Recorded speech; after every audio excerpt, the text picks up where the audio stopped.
रजनी को बचपन से ही पेंटिंग का बहुत शौक था। वो हमेशा से ही पेंटर बनना चाहती थी, पर उसके माँ और पिताजी ने उसको कभी भी इस चीज के लिए सपोर्ट नहीं किया और उसकी शादी नीरव से हो गई।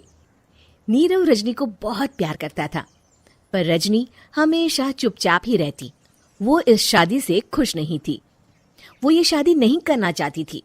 उसे तो हमेशा से पेंटर जो बनना था। अपने इस सपने को वो नहीं पूरा कर पाई, इसलिए वो हमेशा उदास रहती थी। रजनी, बहुत ही बढ़िया फिल्म लगी है, कल देखने चले? नहीं जी, कल मुझे बहुत काम है, मैं नहीं जा पाऊंगी। अच्छा तो कोई बात नहीं, संडे को चलते हैं। देखिए, मुझे फिल्म देखना पसंद नहीं है, आपको जाना है तो चले जाइए।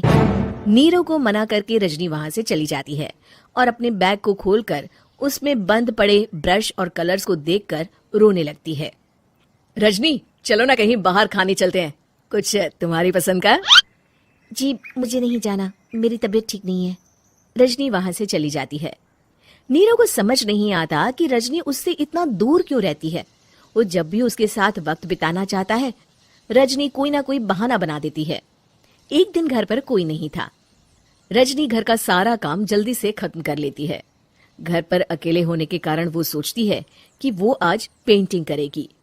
वो अपने कमरे में जाकर पेंट ब्रशेस और कलर्स निकालकर जैसे ही कलर मिक्स कर रही होती है कि दरवाजे पर बेल बज जाती है। अब कौन आ गया इस वक्त? इतनी मुश्किल से तो मुझे पेंट करने का मौका मिला है। रजनी दरवाजा खोलती है तो उसकी सास अपनी सहेलियों के साथ खड़ी होती है और सब घर के अंदर आ जाते हैं। अरे बहू, सबको शरबत बनाकर पिला दे, बाहर तो बड़ी गर्मी है। उफ। जी। रजनी पेंट ना कर पाने से उदास हो जाती है। उसे गुस्सा भी आ रहा होता है कि उसने इस शादी के लिए हाँ क्यों कह दी। वो रसोई में जा रही होती है कि उसकी सास उसे रोकती है। बहू, सबके खाने का भी इंतजाम कर लेना, आज का लंच तो ये सब यहीं करेगी। हाँ। रजनी बिना कुछ कहे रसोई में चली जाती है। सबके लिए खाना बनाती है। सब खाना खाते हैं और रजनी घड़ी देखती है कि ये सब कब जाएंगे ताकि वो अपनी पेंटिंग कर सके। जब शाम होती है तब सब चले जाते हैं अपने घर। अरे बहू, सब तेरे खाने की तो बहुत तारीफ कर रहे थे, सबको बहुत अच्छा लगा खाना। आपको मुझे सुबह बताना चाहिए था ना कि आपकी सहेलियां आ रही हैं। पता भी है कितना वक्त लगा सारा खाना बनाने में। अरे बहू, तू ऐसे कैसे बात कर रही है मुझसे? तो और कैसे बात करूं? मैं इस घर की कोई नौकरानी नहीं हूं कि इतना काम करूंगी। रजनी अपने कमरे में जाकर दरवाजा बंद कर लेती है। शाम को जब नीरव आता है तो उसकी माँ उसे पूरी घटना के बारे में बताती है। क्या रजनी ने आपसे इस तरह बात की माँ? हाँ, और पता नहीं उसे क्या हो गया है, शाम से बाहर भी नहीं आई है। मैंने तो कई बार आवाज दी, खाना भी नहीं खाया उसने। तू ही बात करके देख ले बेटा। नीरव अपने कमरे का दरवाजा खटखटाता है। रजनी, दरवाजा खोलो, मैं हूं। रजनी दरवाजा खोलती है और फिर वापस जाकर अपने बिस्तर पर लेट जाती है।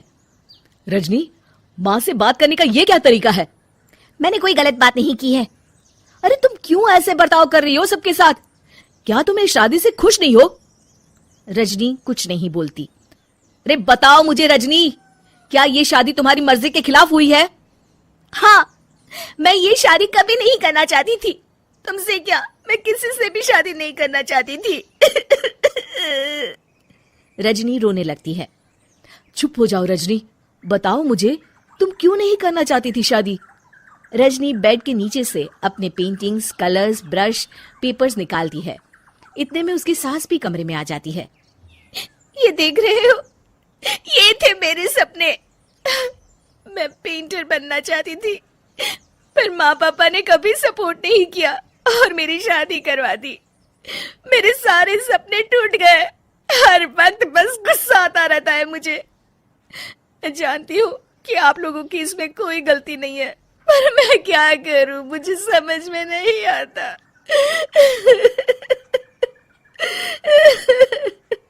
रजनी फूट फूट कर रोने लगती है।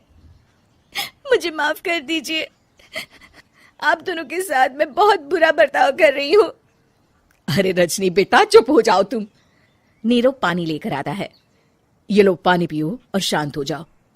रजनी पानी पीती है और उसकी सास पेंटिंग्स देख रही होती है। अरे नीरव, हमें तो पता ही नहीं था कि हमारी बहू कलाकार है। अरे कितनी अच्छी पेंटिंग्स बनाई है, देखो तो। ये वाली तो मैं अपने कमरे में ले जाऊंगी। आपको ये पेंटिंग्स अच्छी लगी? अच्छी नहीं, बहुत अच्छी लगी।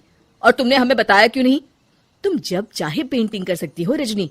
हम तुम्हारे सपनों को पूरा करने में तुम्हारा पूरा साथ देंगे। हाँ बेटा, हम कला की कद्र करते हैं।